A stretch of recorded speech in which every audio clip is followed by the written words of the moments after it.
Hola, soy Gael. Desde que cumplí 19 años, sentí que el tiempo se me venía encima. En mi casa el dinero no alcanzaba, y aunque mi mamá me repetía que debía seguir estudiando, sabía que ayudar con los gastos era prioridad.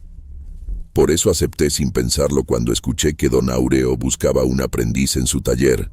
Decían que era estricto, que se enojaba si uno tocaba la madera sin respeto, pero al mismo tiempo lo consideraban uno de los mejores luthiers de Paracho, en Michoacán. Me pareció una oportunidad improbable y, para ser sincero, también un alivio. Necesitaba trabajo, cualquier trabajo. El primer día que entré al taller, el olor a madera recién lijada me golpeó de lleno. Había una mezcla de pino, cedro y algo más profundo, como resina vieja que llevaba años impregnada en las paredes. Las herramientas colgaban ordenadas por tamaño. Algunas parecían más antiguas que el mismo edificio. Don Áureo me dijo de manera indirecta que ahí dentro se trabajaba en silencio y que la paciencia era parte del oficio. No supe si esperaba que yo le respondiera algo, pero solamente asentí. Me sentía torpe, fuera de lugar, como si mis manos no fueran lo bastante dignas para ese tipo de trabajo. Al principio las tareas eran sencillas: barrer serrín, limpiar las superficies, organizar las tablas por densidad. Mientras hacía eso, noté un detalle que me inquietó desde el primer momento. Algunas piezas vibraban cuando pasaba junto a ellas. No era un movimiento fuerte, sino algo casi imperceptible, como un leve estremecimiento. Creí que era mi imaginación o quizá el paso de mis botas sobre el piso de madera. Pero cada vez que regresaba en la misma dirección, las mismas tablas daban un pequeño temblor, como si reaccionaran a mi presencia. Me agaché para revisarlas y no encontré nada. Aún así, una sensación incómoda se me quedó pegada al estómago. Con el paso de los días, me acostumbré a la rutina, aunque no a esa inquietud muda que parecía flotar en el aire del taller. Había momentos en que me sorprendía conteniendo la respiración sin darme cuenta, como si temiera que el silencio fuera a romperse por algo que no quería escuchar. Don Áureo, desde su mesa de trabajo, me observaba de reojo. No decía nada, pero su mirada sugería que entendía más de lo que estaba dispuesto a explicar. Una tarde, luego de terminar el horario, regresé por una franela que había olvidado. Apenas abrí la puerta, un olor espeso, pesado, casi sólido, me golpeó en la cara. Era un hedor orgánico, como animal muerto mezclado con humedad antigua.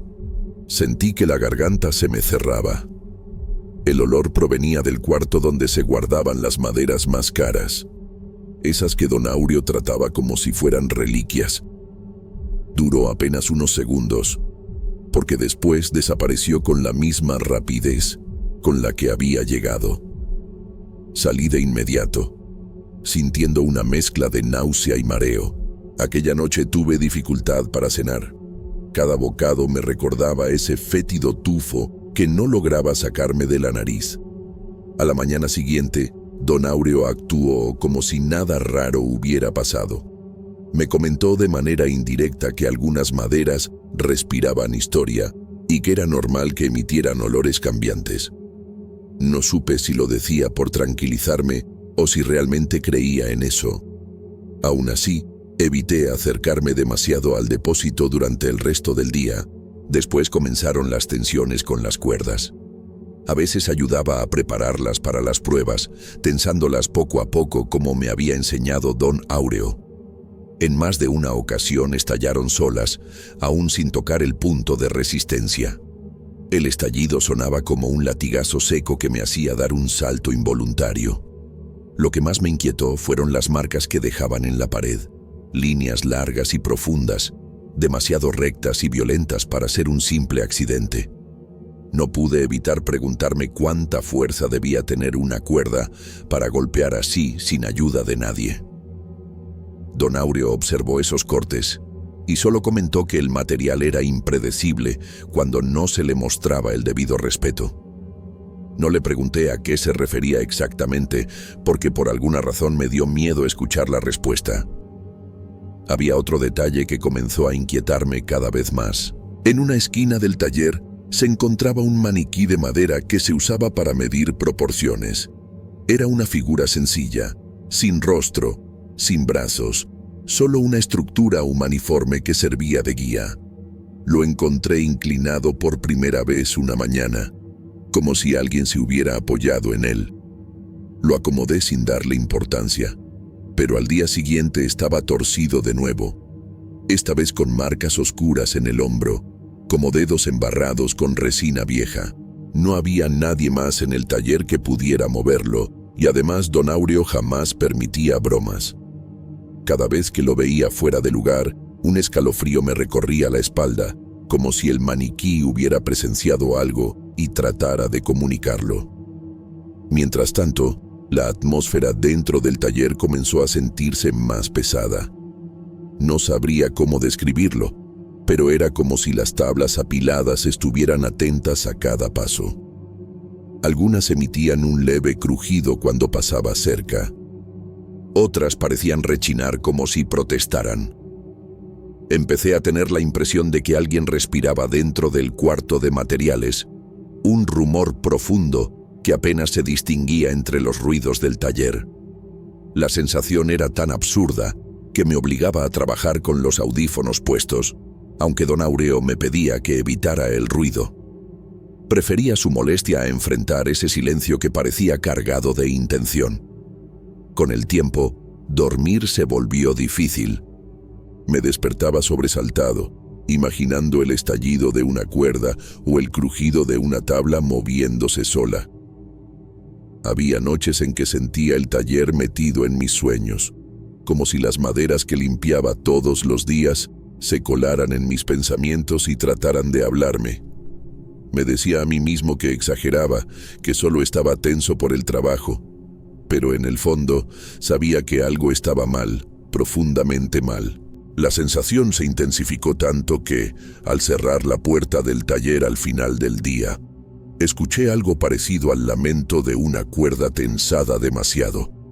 Un gemido largo que se desvaneció cuando la llave dio la última vuelta. Hasta ese momento no tenía pruebas claras, solo sensaciones. Sin embargo, cada signo apuntaba a la idea de que la madera ahí dentro tenía una vida silenciosa, una conciencia que observaba, evaluaba y, de algún modo, reaccionaba a mí. Esa certeza me empezó a perseguir incluso fuera del trabajo, y por más que intentaba ignorarla, se volvió imposible evitar la pregunta que me quemaba por dentro. ¿Qué exactamente estaba habitando ese taller? Con el paso de las semanas, la inquietud dejó de ser una sensación pasajera y se convirtió en una presencia fija a mi alrededor. Cada día que entraba al taller sentía un peso distinto, como si el aire cargara una intención que no podía nombrar. Las tablas que vibraban, el maniquí que amanecía inclinado, las cuerdas reventadas. Todo se acumulaba en mi mente como piezas de un rompecabezas que no me atrevía a completar. Una tarde, mientras clasificaba unas maderas recién entregadas, noté que don Áureo me observaba con una mezcla rara entre advertencia y cansancio. Se acercó con calma, pero con una seriedad que me tensó de inmediato. Comentó de manera indirecta que yo tenía demasiadas dudas en la mirada y que tarde o temprano harían ruido en mi conciencia. Supe entonces que había llegado el momento que llevaba semanas evitando. Me pidió que lo acompañara al cuarto de almacenamiento donde se guardaban las piezas más antiguas. El olor era diferente ahí dentro, no a muerte, como aquella vez que volví por la franela, sino a algo húmedo y terroso, como si el bosque mismo estuviera encerrado en esas paredes. Don Áureo tomó una tabla oscura, casi negra, y me explicó sin rodeos que esa madera provenía de un árbol que jamás debió haberse cortado. Dijo que provenía de un cerro cercano donde un grupo indígena realizaba rituales antiguos que ya no se practicaban abiertamente. Según él, Ese árbol era parte de un lugar de ofrenda y estaba ligado a una entidad que no toleraba la falta de respeto. Contó que la madera llegó al taller por error, mezclada con otras piezas compradas a un proveedor externo. Don Áureo no había querido rechazarla porque era una madera extraordinaria, casi imposible de conseguir. Sin embargo, aseguró que desde su llegada, el taller no volvió a ser el mismo. Habló de movimientos leves en la noche, de susurros en el depósito, de la sensación de que alguien caminaba entre las pilas de tablas. Aquello que yo había percibido no era casualidad. Ya había empezado antes de que yo llegara. Su explicación me dejó helado. No sabía si creerle o pensar que estaba tratando de justificar lo que pasaba. Pero cuando mencionó que esa entidad no soportaba que la madera fuera tratada como simple material, algo en mí conectó con lo que venía sintiendo. La vibración, las marcas en la pared, la presión en el aire, como si cada fibra protestara por haber sido arrancada de su lugar original. Esa noche me quedé más tiempo del habitual, intentando ordenar herramientas mientras procesaba todo lo que había escuchado.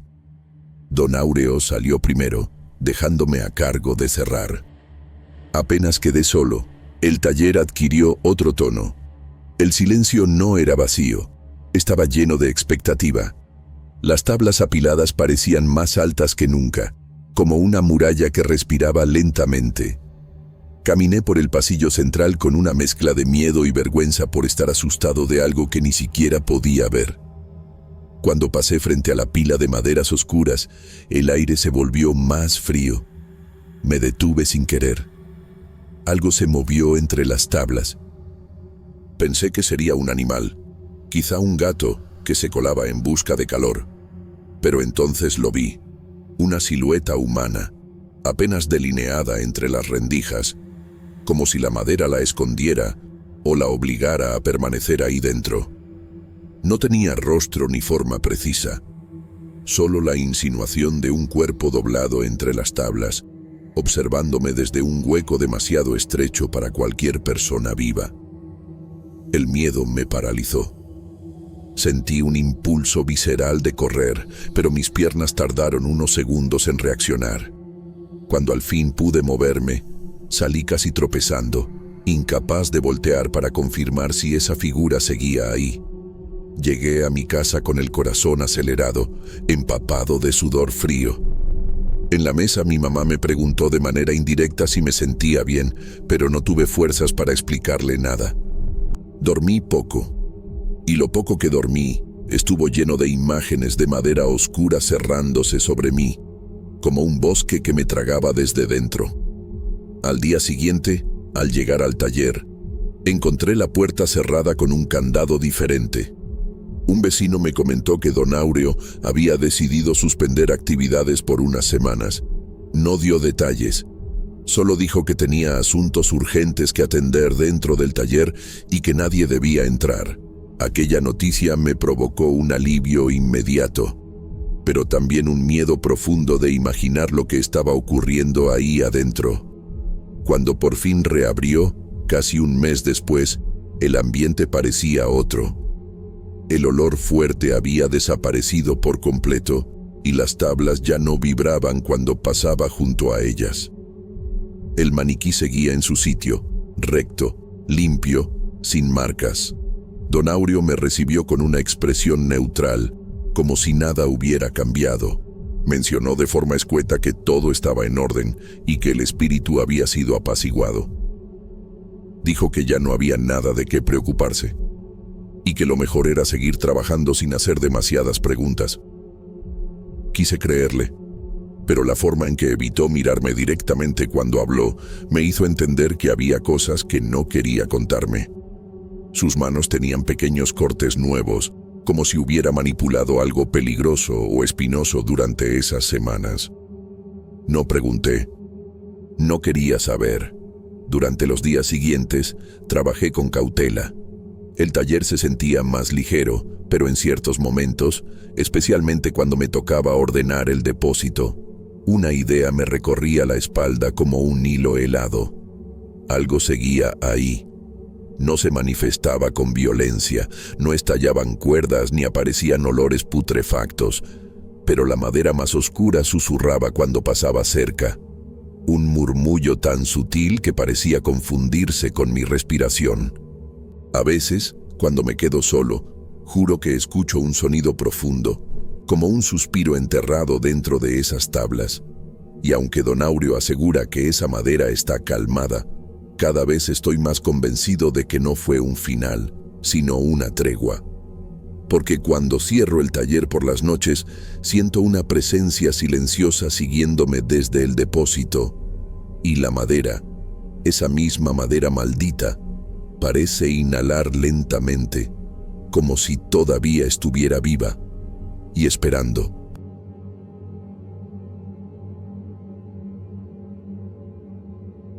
Mi nombre es Mariana.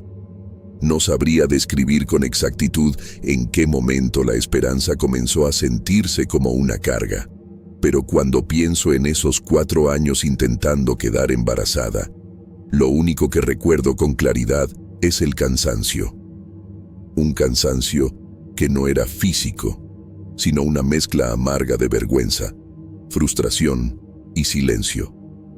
Al principio, mi esposo Iván y yo hablábamos del tema con emoción, hacíamos planes, pintábamos escenarios imaginarios. Con el tiempo, cada mes que terminaba igual se volvió una especie de recordatorio cruel. Decíamos menos, evitábamos tocar el tema, como si las palabras pudieran despertar algo que no queríamos enfrentar. Morelia seguía siendo la misma ciudad luminosa de siempre.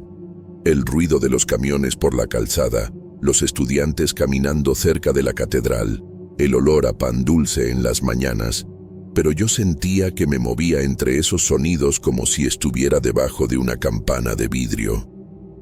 Las clases en la primaria me ayudaban a distraerme, pero cada vez que veía a una alumna abrazar a su mamá en la salida, el pecho se me apretaba sin aviso.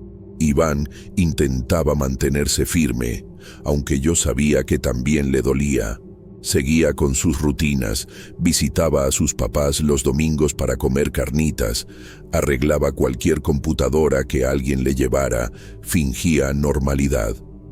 Lo conocía demasiado bien para no notar cómo le temblaban las manos cada vez que recibíamos un nuevo resultado médico. Cuando los doctores comenzaron a hablarnos en términos técnicos y reservados, algo dentro de nosotros empezó a romperse lentamente. Fue en una de esas comidas de domingo cuando su tía mencionó a la curandera de Capula. Lo dijo como si hablara de algo cotidiano, comentando que conocía a una vecina a la que Teodora le había abierto un camino. Yo bajé la mirada, sintiendo que mis mejillas ardían. No quería que pensaran que estábamos desesperados, aunque en el fondo sabía que sí lo estábamos. Iván no dijo mucho, pero noté que guardó la información con una seriedad que me sorprendió. Esa misma tarde, cuando regresábamos a casa, comentamos el tema con cautela. Él dijo que quizá no perdíamos nada con intentarlo. Yo asentí sin discutir. Me sentía agotada para cuestionar cualquier cosa. No confiaba en ese tipo de prácticas, pero también estaba empezando a no confiar en mí misma. Llegamos a Capula un viernes por la tarde, cuando el sol ya estaba bajando y el aire olía a barro recién cocido. Recuerdo ver las artesanías alineadas en los puestos, los colores vibrantes, los perros echados cerca de las puertas. La casa de doña Teodora estaba en una calle estrecha, con paredes de adobe y un portón de madera que parecía haber visto décadas de lluvia. Al cruzarlo, sentí algo extraño, como un cambio de temperatura que no venía del clima. Inside, la oscuridad era suave, apenas iluminada por velas colocadas cerca de imágenes antiguas. El aroma a copal me dio un ligero mareo. Teodora nos observó con una calma que me incomodó.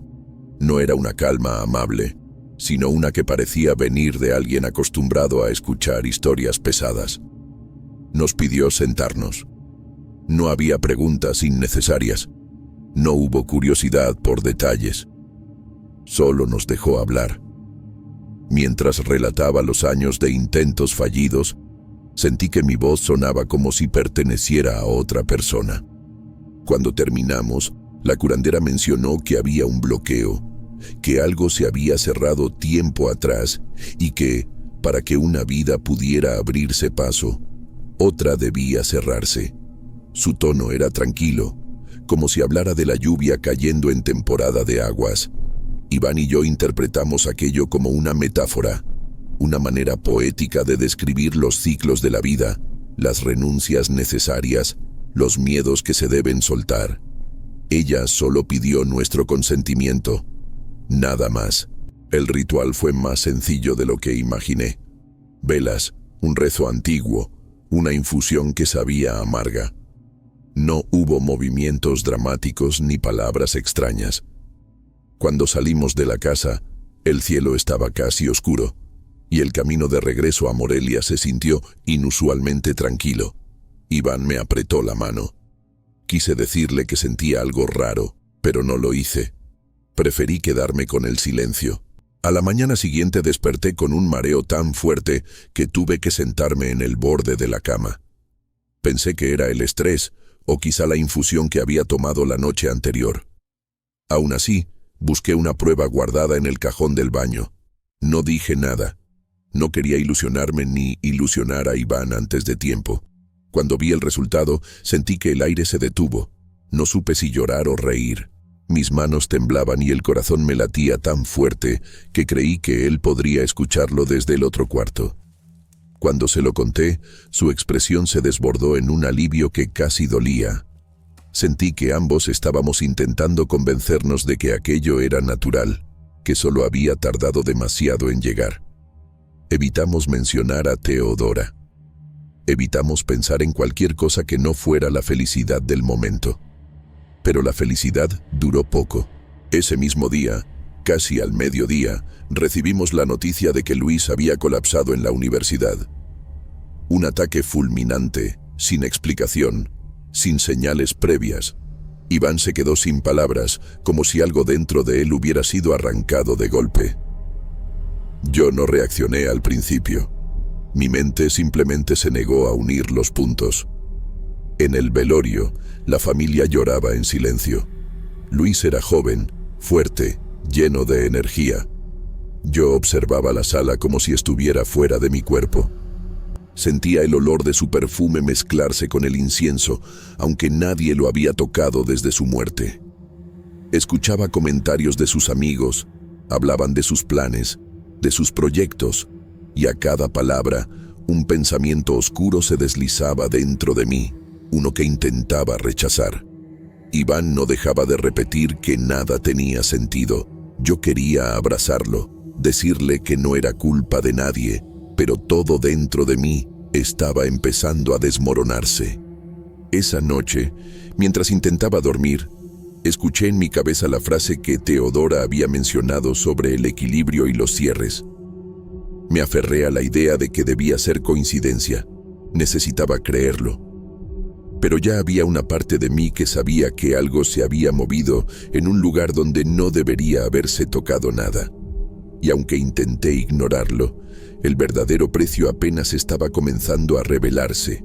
Los días posteriores a la muerte de Luis se mezclaron con una confusión silenciosa.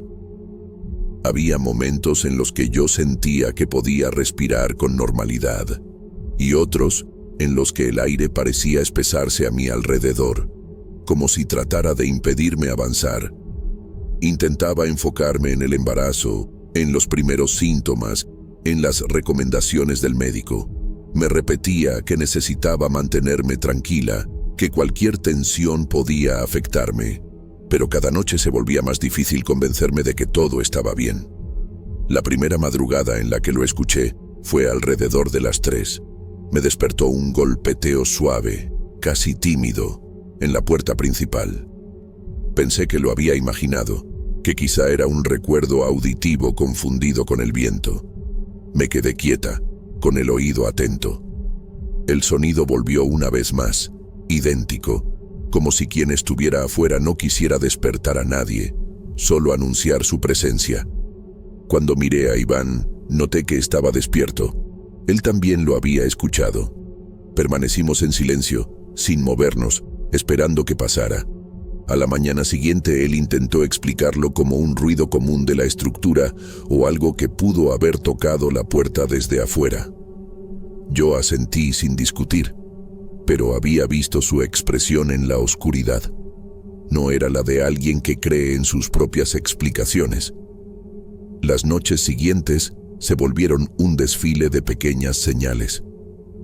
Algunas tan sutiles que parecían imaginadas, otras tan claras que se me quedaban clavadas en el estómago.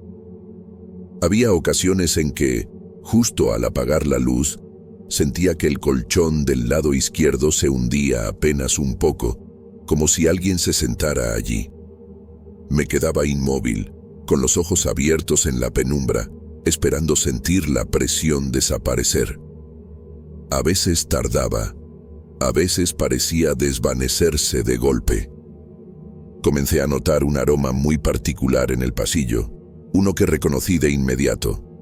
El perfume que Luis usaba, una mezcla dulce con algo amaderado. Era imposible confundirlo, y aún menos razonable que apareciera en nuestra casa, semanas después de su muerte. Me quedaba quieta, oliendo el aire, sintiendo la piel erizarse. Cuando se lo mencioné a Iván, él apretó los labios en un gesto tenso. No dijo nada, pero su mirada se volvió más oscura, más cansada. El primer evento que no pudimos justificar ocurrió una tarde. Habíamos comprado un pequeño mueble para el cuarto del bebé, un versecito sencillo que planeábamos armar juntos. Estaba nuevo, todavía envuelto en plástico. Al abrir la caja, noté unas marcas largas y delgadas en la madera, como si alguien hubiera pasado uñas o una herramienta puntiaguda sobre la superficie fresca. No parecían rasguños del transporte, ni daños accidentales. Eran líneas hechas con intención, líneas que formaban un patrón irregular que helaba la sangre. Iván se quedó mirándolas en silencio. Yo pude ver cómo se le tensaba la mandíbula. No dijo que era imposible, ni intentó buscar una explicación lógica. Solo respiró hondo y cerró la caja de nuevo. Esa noche, tuve un sueño tan vívido que me desperté con lágrimas. Me vi frente a Luis. No estaba pálido como lo vi en el velorio, ni rígido, ni ausente. Parecía exactamente como en vida, con esa expresión seria que tenía cuando algo le preocupaba.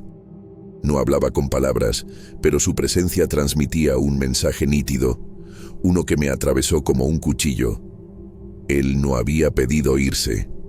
Cuando desperté, sentí mi respiración agitada y una punzada de culpa recorriéndome de pies a cabeza. El bebé se movió dentro de mí, como si reaccionara a mi angustia. Iván se quebró unos días después. Me dijo, con voz temblorosa, que necesitaba volver a ver a Teodora. No intenté detenerlo.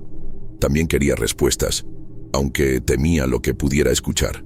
Él fue solo, mientras yo me quedé en la casa, recostada, sin saber si era peor mantenerme quieta o caminar de un lado a otro tratando de tranquilizarme. Cuando regresó, su expresión era una mezcla de enojo y resignación. Me contó que Teodora le había dicho que el trato había sido nuestro, no de ella, que solo habíamos permitido abrir un camino y aceptar su precio. Según él, la curandera se mantenía firme, sin mostrar remordimiento.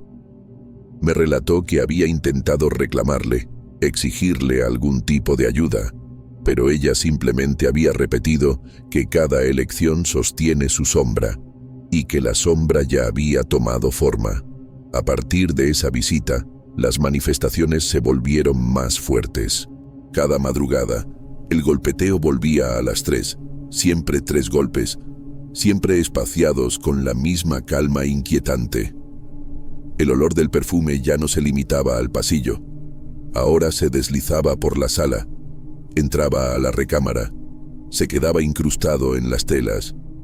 Hubo un momento, una noche particularmente silenciosa, en la que escuché pasos detrás de mí mientras lavaba los platos, pasos lentos, suaves, que se detenían justo a mi espalda. Me quedé congelada, sintiendo la respiración entrecortada. No me atreví a voltear. Iván comenzó a recibir llamadas desde el número de su hermano. Sonaban en la madrugada, sin horario fijo. Cuando contestaba, lo único que se escuchaba era estática, como si alguien respirara a través de una tormenta eléctrica. Hubo una noche en que la llamada duró tanto que Iván terminó apagando el celular y dejándolo sobre la mesa, como si eso pudiera poner distancia entre él y lo que estuviera tratando de contactarlo. La casa dejó de sentirse como un hogar. Se volvió un espacio tenso, cargado, lleno de silencios que parecían observarnos. Decidimos irnos por unos días y quedarnos con mis padres. Ellos notaron que algo no estaba bien, pero no teníamos fuerzas para explicar nada. Yo solo decía que necesitábamos descansar, que el embarazo requería más calma. La última noche que pasamos en la casa antes de irnos, ocurrió lo más devastador. Desperté con la sensación clara de que alguien estaba parado frente a nuestra puerta. La madera crujió con un sonido lento, casi calculado. En el mismo instante, la luz del pasillo comenzó a fallar, parpadeando como si estuviera luchando por mantenerse encendida. Iván se incorporó de golpe. Los dos miramos hacia la puerta justo cuando ésta comenzó a abrirse, con un movimiento torpe pero constante. En el umbral apareció la silueta de Luis. No se movía, no hacía gesto alguno. Solo permanecía ahí, quieto, con una presencia tan pesada que sentí que la habitación se había vuelto más pequeña. No podía ver sus facciones con claridad, solo la forma de su cuerpo y la oscuridad que lo envolvía.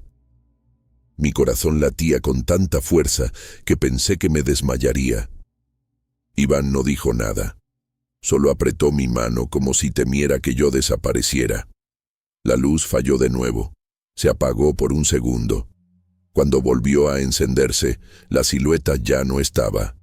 Esa misma mañana empacamos lo necesario y salimos sin mirar atrás. La casa quedó en silencio, como si estuviera conteniendo la respiración. Estoy a punto de entrar al tercer trimestre del embarazo. Los médicos dicen que todo avanza bien, que el bebé está saludable. Debería sentir alivio, pero la sombra de aquel precio aceptado, aunque no lo hayamos entendido, me acompaña a cada paso. A veces, en las noches, incluso lejos de esa casa, escucho un golpecito suave, apenas perceptible, como si alguien buscara asegurarse de que no lo hayamos olvidado. Y lo peor es que no lo olvidaremos nunca, porque sé que Luis no se ha ido del todo, y sé, con un miedo que apenas puedo nombrar, que en algún momento volverá a cruzar ese umbral.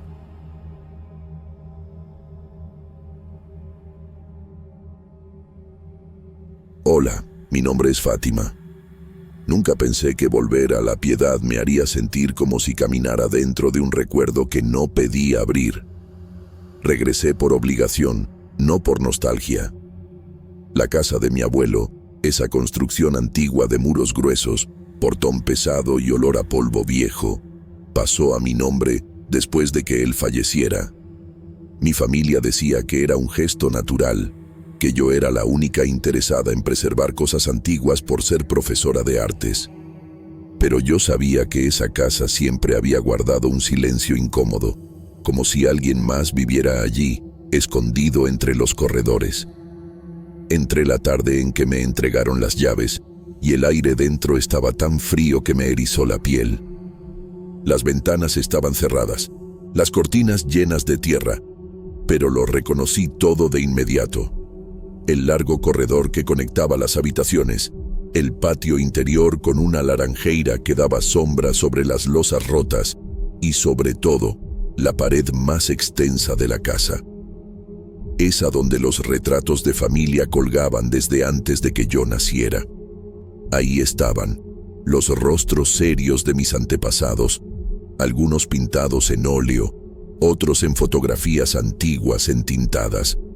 Ropas tradicionales, expresiones rígidas, miradas que nunca habían sido amables. Siempre me parecieron demasiado atentos, como si estuvieran evaluando cada paso que alguien diera frente a ellos. Y, Entre esos retratos, identifiqué algo que nunca había visto de niña: espacios vacíos, cuadros faltantes, rectángulos más claros en las paredes donde claramente hubo marcos colgados. Mi estómago se apretó. Recordé vagamente que mi abuelo evitaba dormir en esa parte de la casa y que, de adulta, entendí que él tenía miedo de algo relacionado con esos retratos. Nunca habló de esto abiertamente, pero yo lo veía tensarse cada vez que alguien mencionaba a los antiguos familiares. Pasé horas quitando polvo, abriendo ventanas y tratando de que el aire circulara sin ese olor a encerrado que parecía pegado a mis pulmones. Cuando mi sobrino Abraham llegó a ayudarme, lo noté inquieto. Miraba hacia la pared de retratos con un desconforto evidente. Era un niño curioso, acostumbrado a explorar casas viejas, pero ahí dentro se comportaba como si cada paso fuera medido. En un momento, mientras yo limpiaba un mueble, él se me acercó y mencionó que los retratos le parecían demasiado atentos, como si le siguieran la mirada. Lo dijo de esa manera indirecta, con la naturalidad de alguien que describe algo evidente. Yo intenté no darle importancia, aunque sentí un hormigueo incómodo en la nuca. Los días siguientes fueron un vaivén entre cajas, trapos y recuerdos. La casa seguía siendo pesada, como si cada objeto guardara un secreto. Y entonces comenzaron los detalles que me hicieron dudar de mi propia memoria. Un cuadro ligeramente torcido por la mañana, otro cambiado de lugar por la tarde. 2 marcos que juraba haber visto alineados la noche anterior aparecieron invertidos 1 hora después de limpiar. Atribuí todo al polvo, a las corrientes de aire, incluso a que Abraham tal vez había movido algo sin darse cuenta. Pero cada excusa se desmoronaba cuando observaba los retratos desde el otro extremo del pasillo. Sus rostros eran inexpresivos. Sí, pero había algo extraño en ellos, como si ya no fueran los mismos rostros rígidos que conocía desde niña. Era difícil explicarlo. Un brillo leve en los ojos, una sombra diferente en la comisura de los labios, detalles mínimos que uno normalmente ignoraría, pero que allí, en ese corredor silencioso, resultaban imposibles de pasar por alto.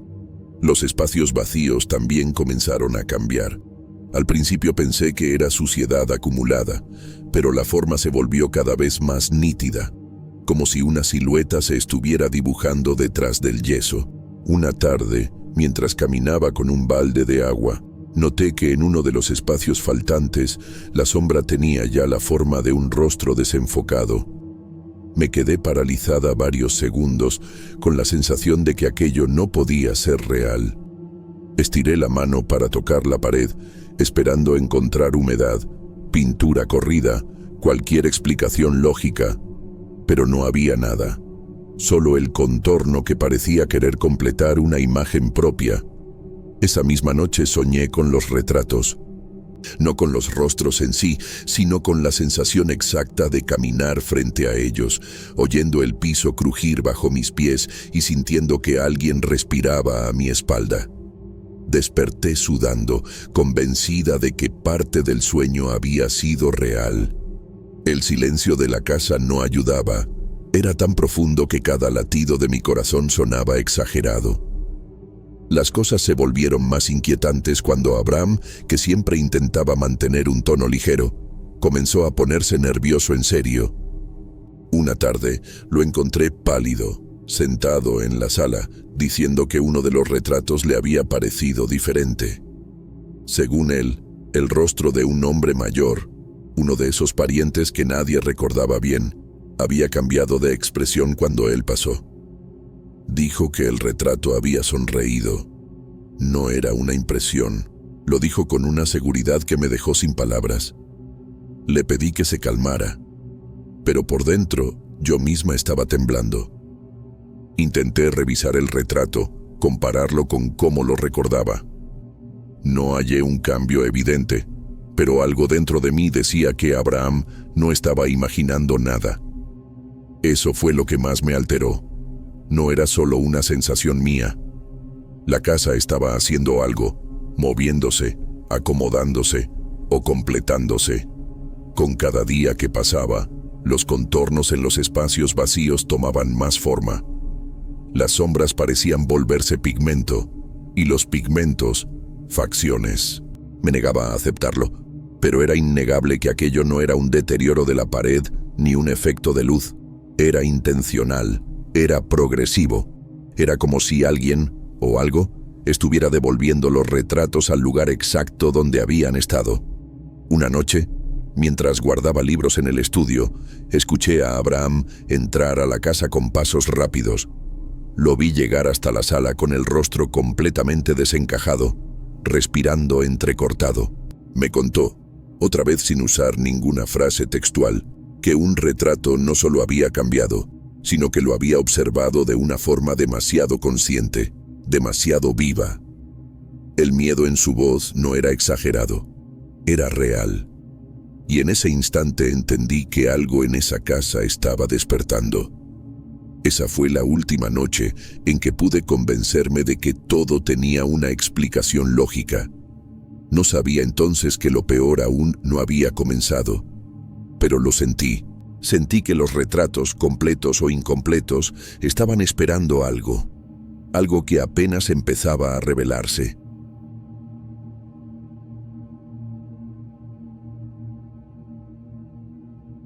Pueden llamarme Oscar. Esta historia ocurrió hace casi 10 años, pero no he podido olvidarla.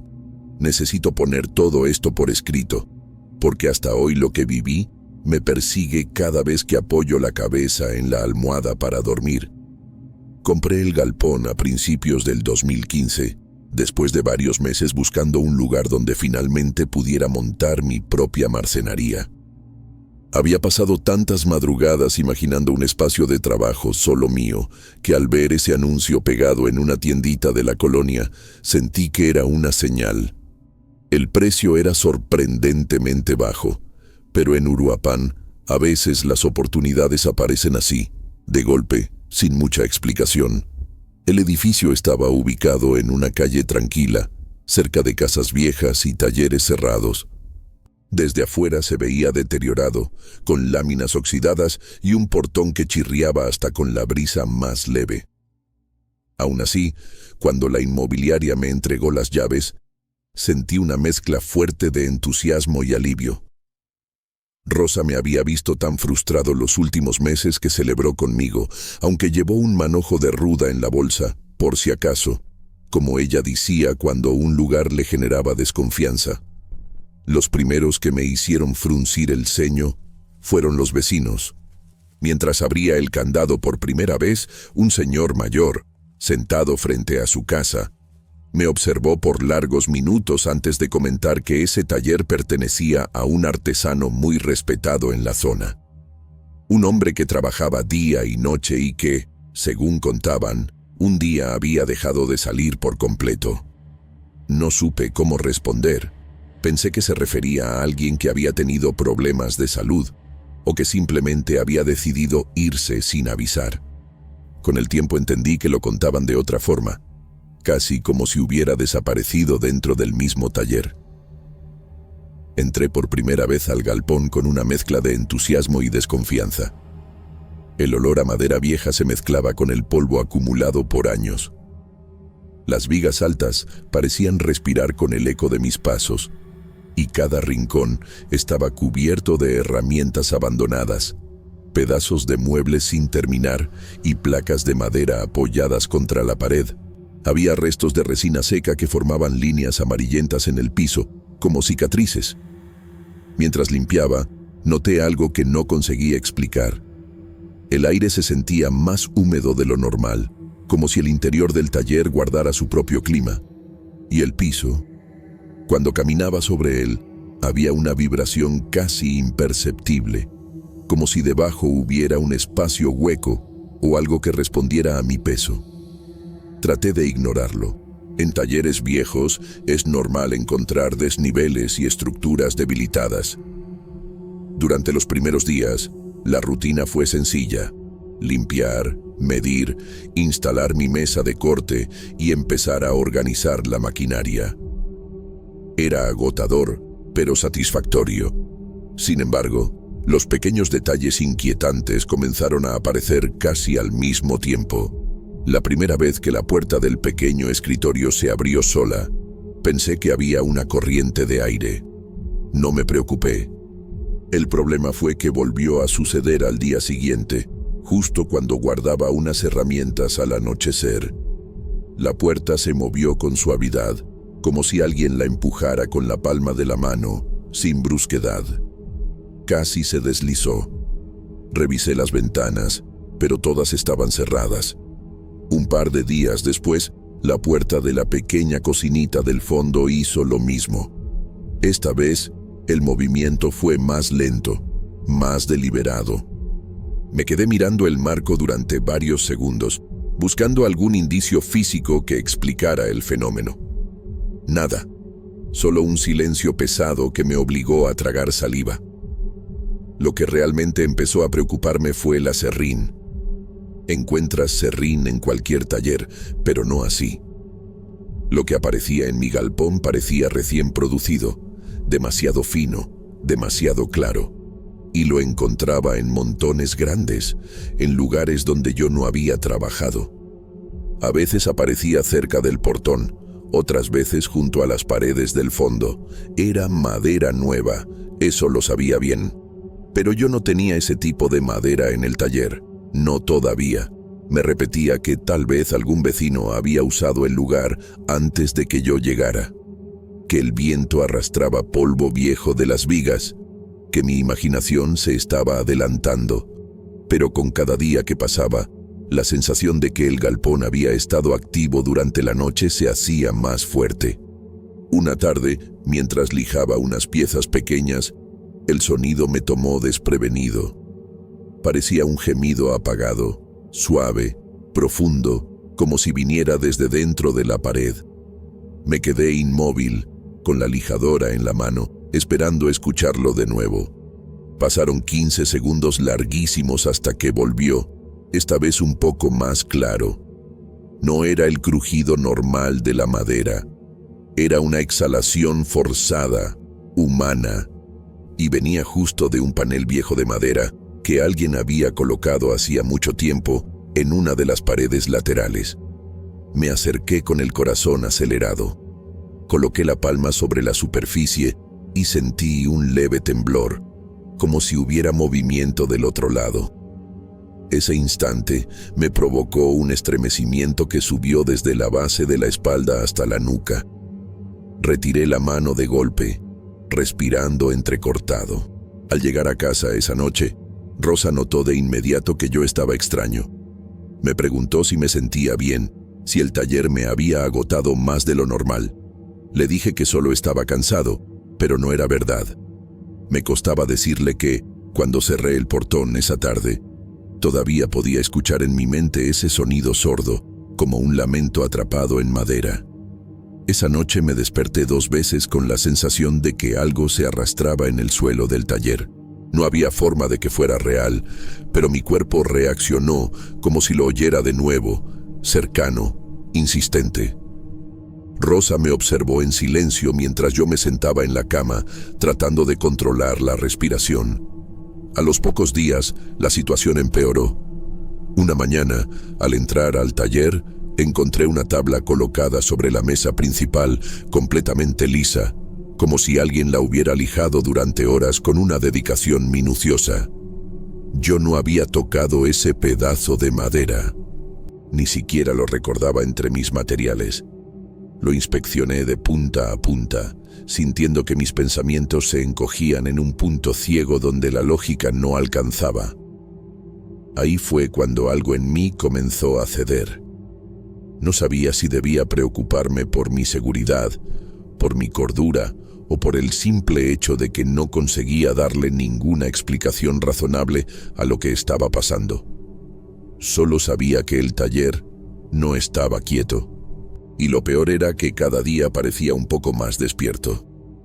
Con el paso de las semanas, la tensión dentro del galpón dejó de sentirse como una simple intuición y comenzó a convertirse en un peso constante sobre mis hombros. Cada vez que abría el portón, Tenía la sensación de que el aire estaba más grueso, casi tibio, como si hubiese estado acumulando calor desde algún lugar profundo bajo el suelo. Aún así, insistía en entrar, trabajar y convencerme de que todo tenía una explicación lógica. No quería aceptar que algo escapaba a mi control. Rosa y mis hijos empezaron a visitarme con menos frecuencia. A Rafaela le inquietaban los sonidos que provenían de los rincones, ruidos que yo había intentado ignorar desde hacía semanas. A veces ella se quedaba quieta mirando el techo y después decía que escuchaba golpecitos leves, como si alguien caminara arriba. Lucio se tapaba los oídos cuando la puerta del escritorio se movía sin aviso y me pedía que saliéramos un momento porque decía que ahí adentro se sentía como si alguien respirara cerquita de él.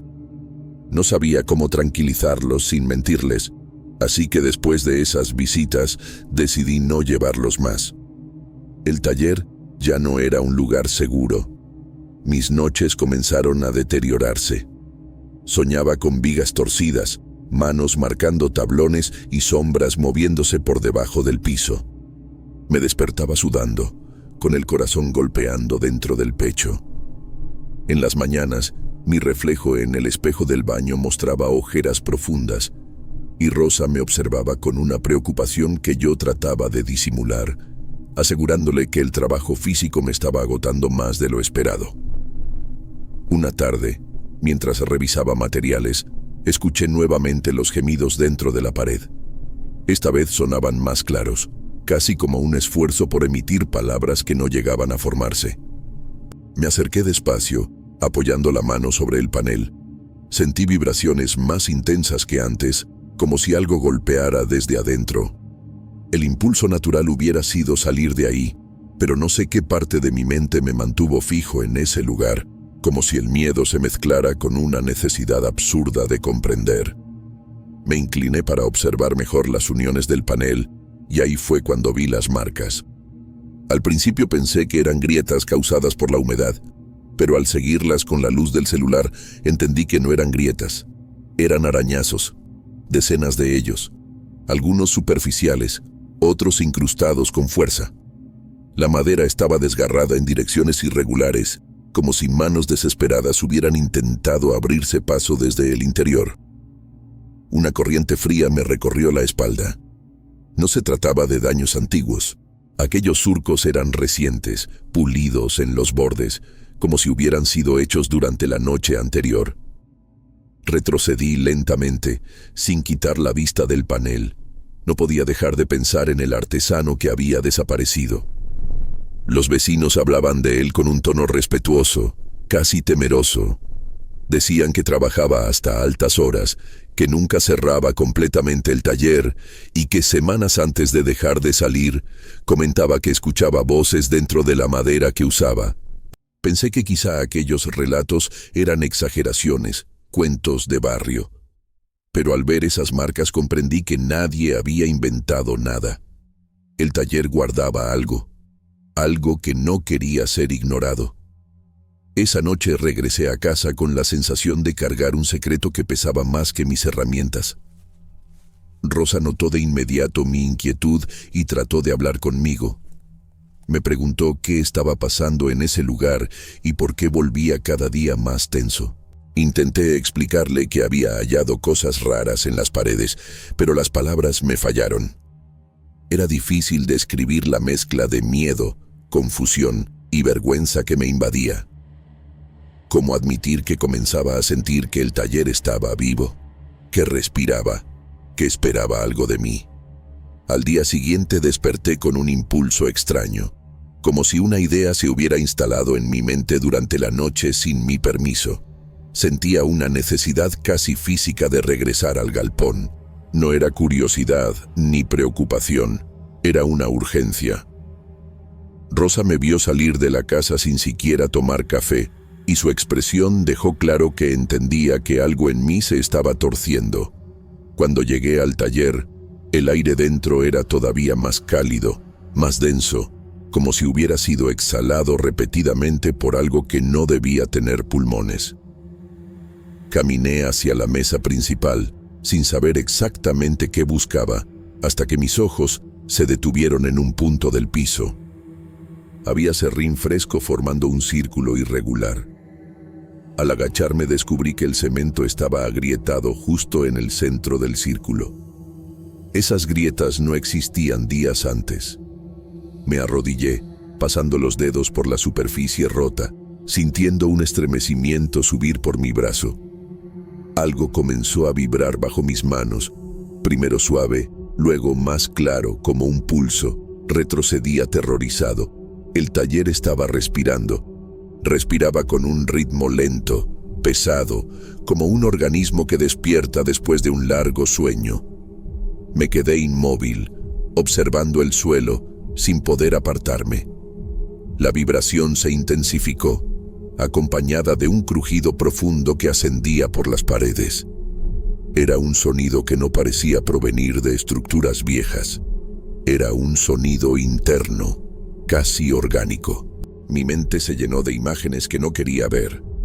El artesano atrapado, arañando en oscuridad, luchando por no ser absorbido por ese lugar.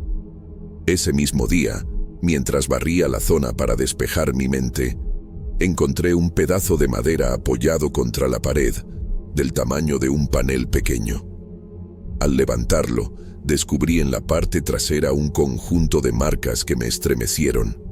Eran idénticas a arañazos humanos, profundos, sostenidos, desesperados.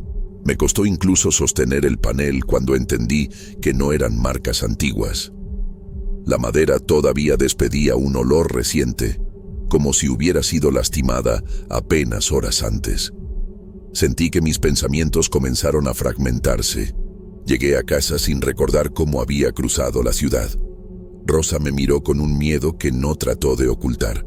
Me dijo que mi piel estaba pálida, que mis ojos parecían no enfocarla y que murmuré algo incomprensible al entrar, algo acerca de un hueco, de un espacio que me estaba esperando. Yo no recordaba haber dicho nada. Las noches siguientes fueron peores. Escuchaba en mi cabeza un golpeteo rítmico, como si alguien estuviera golpeando desde dentro de un túnel profundo. No sabía si era un sonido real o si mi mente ya estaba contaminada por lo que había visto. Me despertaba empapado en sudor, con el corazón intentando salirse de mi pecho. Rosa me abrazaba como podía, intentando hacerme reaccionar, pero yo apenas podía explicar lo que sentía.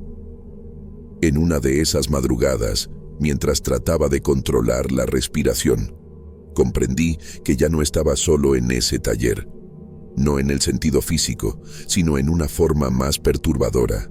Algo me había reconocido, y ahora parecía seguirme, respirando cada vez más cerca, como si esperara el momento exacto para que yo dejara de resistirme y aceptara lo que fuera que me estaba pidiendo.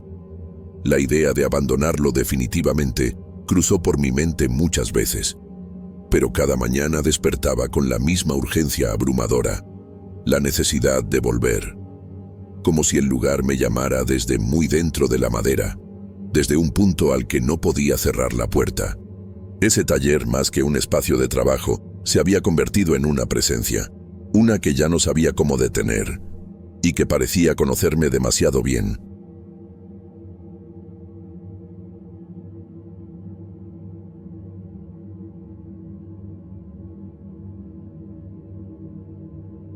Soy Rosendo. Hay caminos que uno aprende a respetar desde antes de ponerse al volante.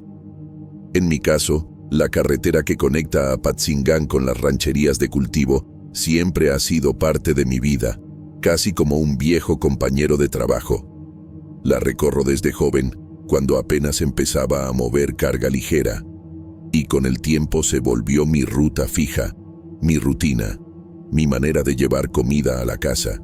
Sé reconocer cada vibración del pavimento, cada sombra de los mezquites que se recargan hacia la orilla, y ese calor que se siente como si el aire estuviera vibrando encima del asfalto. En las noches más húmedas, cuando el bochorno de la tierra caliente parece meterse por debajo de la piel, existe un olor que no tiene explicación sencilla, un aroma a tierra quemada, como si alguien hubiera encendido una fogata de hojas secas horas antes.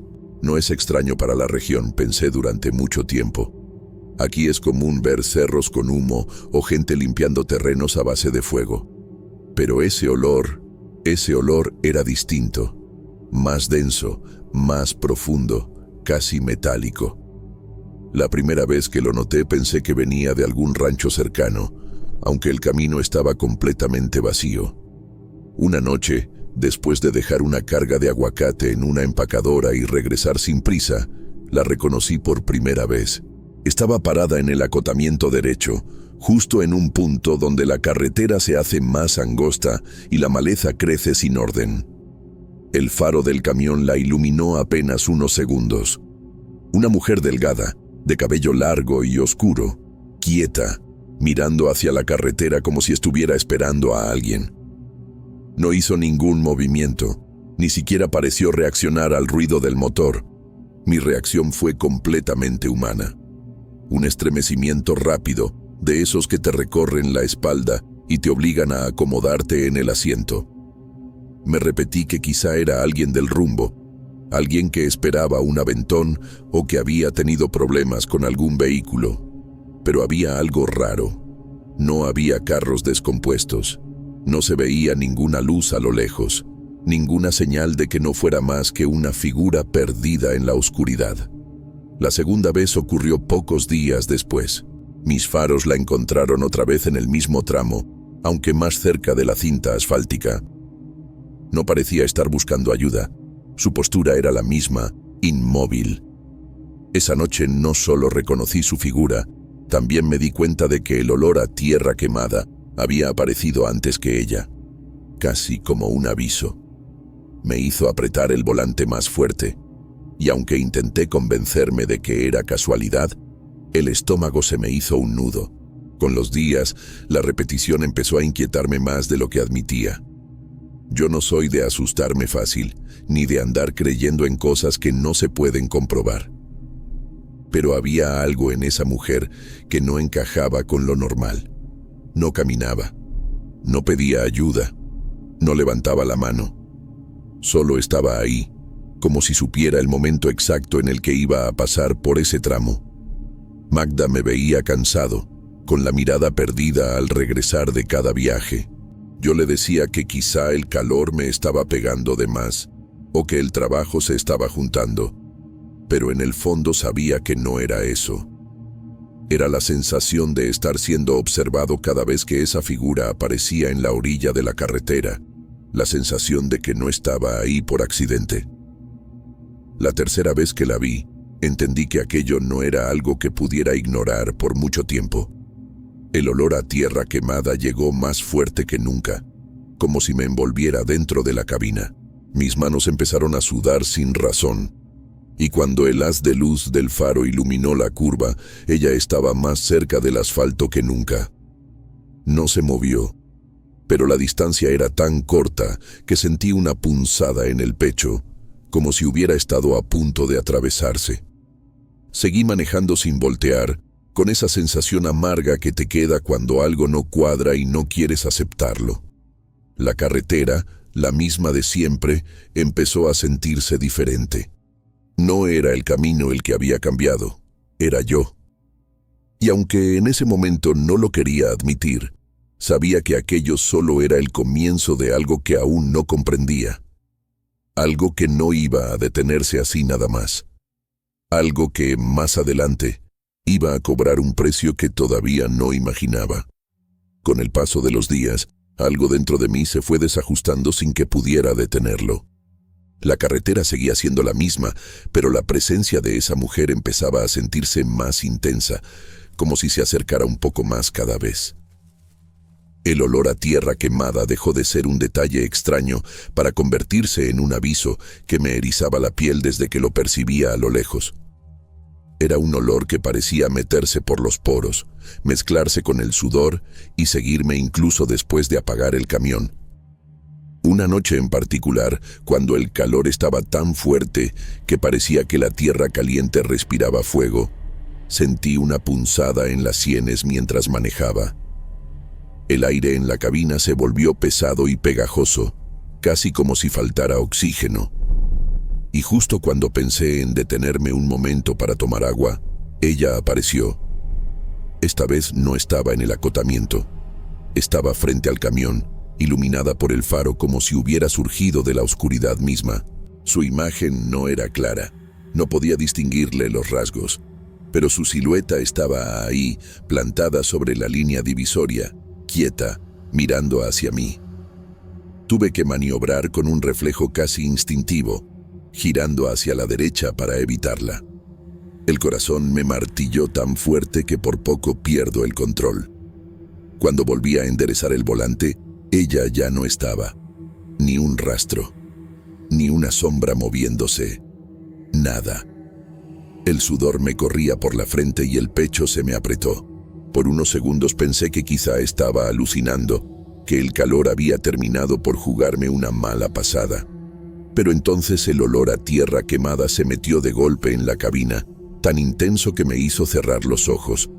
Era imposible que fuera imaginación. Algo estaba pasando.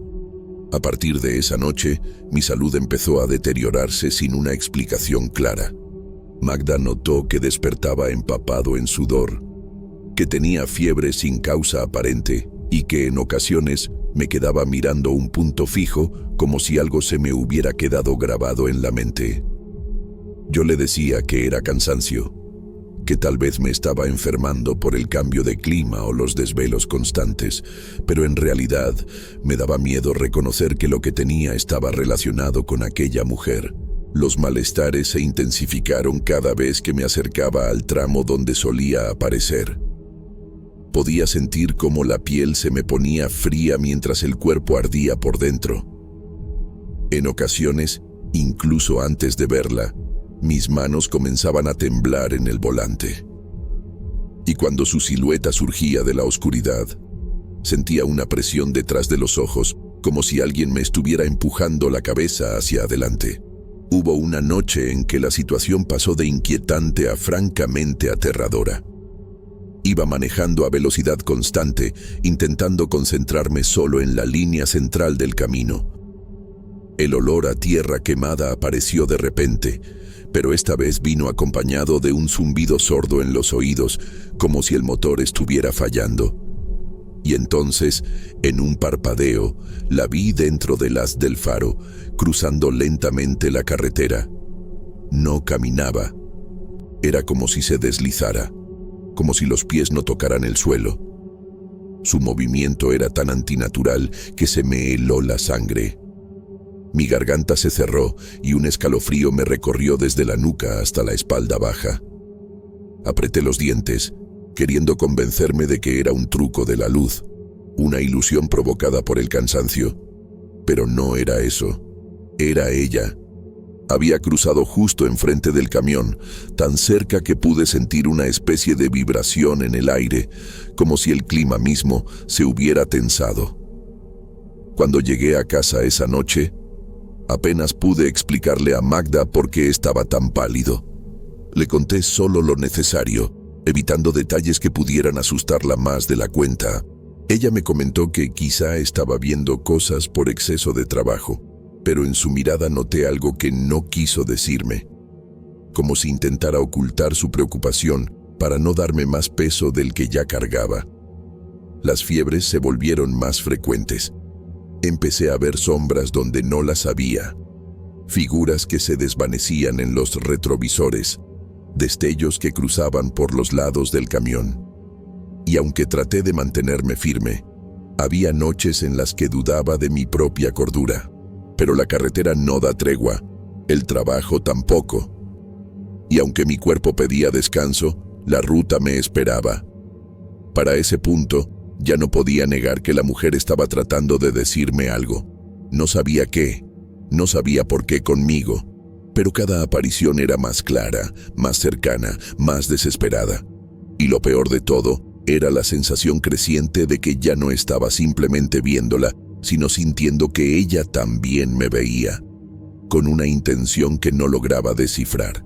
El peor tramo de cualquier carretera no es el que tiene baches, ni el que se queda sin luz. Es ese momento en el que uno sabe que algo va a pasar, pero no tiene manera de evitarlo. Yo sentía eso cada vez que me acercaba a la curva donde ella solía aparecer. El olor a tierra quemada ya no llegaba como un aviso extraño. Ahora parecía una presencia que se me pegaba al cuerpo, que me acompañaba incluso cuando estaba lejos del camión.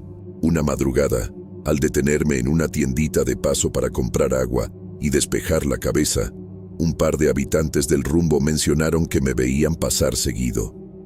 Dijeron que era buena señal mantenerse ocupado en tiempos difíciles, pero también comentaron, casi en susurros, que esa curva donde siempre me veían bajar la velocidad tenía historia.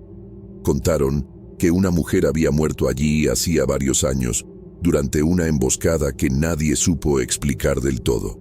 Algunos afirmaban que había sido un ajuste de cuentas, otros que simplemente había quedado en medio del fuego cruzado. Lo que todos repetían era que su cuerpo se había encontrado entre cenizas, como si algo se hubiera quemado en el lugar antes de que llegara la autoridad. Lo que realmente me heló la sangre no fue la historia que contaban, sino la forma en que la narraban, con esa seguridad tranquila que solo tiene la gente que ha aprendido a convivir con lo inexplicable. No lo decían como un rumor de carretera, ni como un cuento para espantar forasteros. Lo decían con la firmeza de quien recuerda un rostro que no debería existir. Aseguraban que ella no aparecía al azar, que no se mostraba porque sí. Decían que surgía frente a quienes estaban por enfrentar un cambio profundo, un quiebre en su vida que iba a sacudir todo lo que creían estable. Otros afirmaban que se revelaba cuando alguien cercano estaba a punto de atravesar un peligro serio, una desgracia que ya venía en camino aunque nadie pudiera verla todavía. Y había algo más que repetían con una seriedad que me dejó sin aliento. Verla, según ellos, no era una maldición. No era un castigo ni un mal presagio como siempre imaginé. Era un aviso, una advertencia silenciosa que se presentaba justo antes de que la vida diera un giro difícil de entender. Una señal que muy pocos comprendían a tiempo. Un mensaje que nadie en su sano juicio querría recibir. Cuando regresé al camión, sentí como si me hubieran arrancado un peso del pecho, pero al instante hubieran colocado otro todavía más pesado. Descubrir que no era el único que la había visto me dio un respiro, un pequeño alivio que duró apenas unos segundos. Esa paz momentánea se deshizo tan rápido como el humo de un cigarro.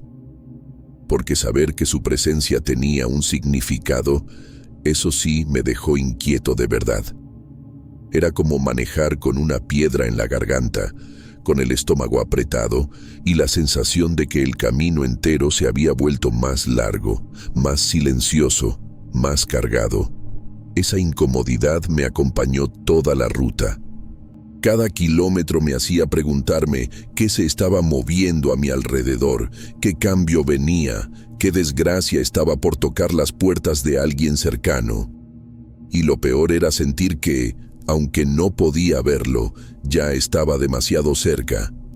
Esa noche tenía algo distinto desde el momento en que encendí el motor. El calor típico de la tierra caliente no solo envolvía la cabina, parecía presionar contra los vidrios como si el ambiente entero quisiera entrar conmigo. El aire estaba tan denso que cada respiración me pesaba en el pecho.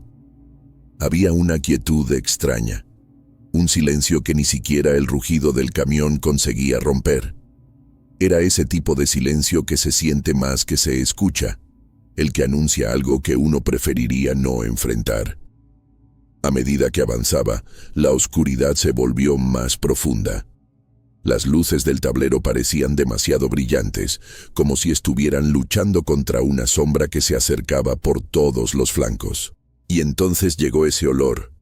Al principio fue un rastro leve, casi imperceptible, pero en cuestión de segundos se volvió tan punzante que me danzó en la garganta. Era tierra quemada, seca, impregnada, un olor que tenía un peso propio, como si cada partícula arrastrara algo del pasado. No venía del exterior, Daba la impresión de que lo estaba respirando desde dentro del motor, o peor aún, desde un punto justo detrás de mis hombros. El ardor en los ojos me obligó a parpadear varias veces y a disminuir la velocidad.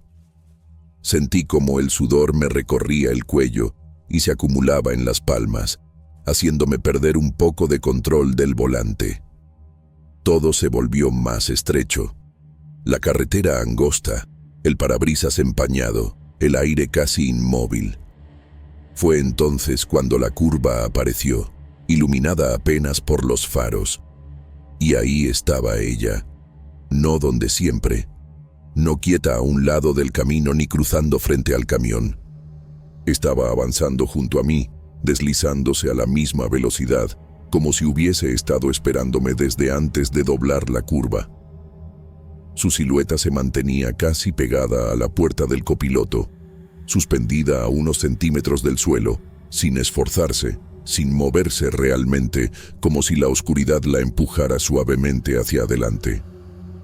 El contraste entre su forma y la negrura alrededor me dio un vuelco en el estómago.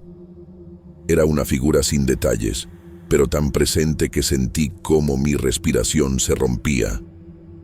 No era miedo en el sentido más simple, era una certeza amarga de que lo que estaba viendo tenía peso, intención y un motivo que no alcanzaba a entender.